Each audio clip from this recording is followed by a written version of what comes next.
kooda yeroo hundumaa nama jinjira yeroo dukkanni nama marsu ifa isaa naaf ibsa yeroo garaan koo dadhabu jabina naaf ta'a yeroo imimmaan koo dhangala'u harka isaa na jajjabeessa.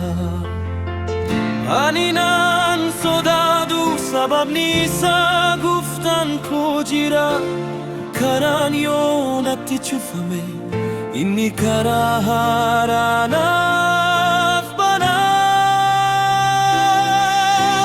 Gooftaan abdii kooda, gooftaan humna kooda, ani isa nan amana jireenya koo harka isaa jira.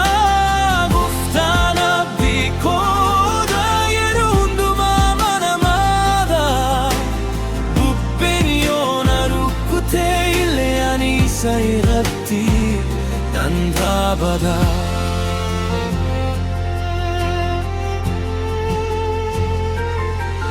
yeroo kormaanni na mudatu jechi isaa na jajjabeessa.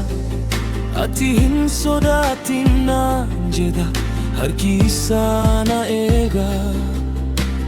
Waan haaraa hin hubanne boorifatti nan arga. Yeroon isaa gaafa gahu abdiin koo ni raawwatama. Gooftaan abdii kooda, gooftaan fayyisaa kooda, jireenya koo isaaf kenneera bara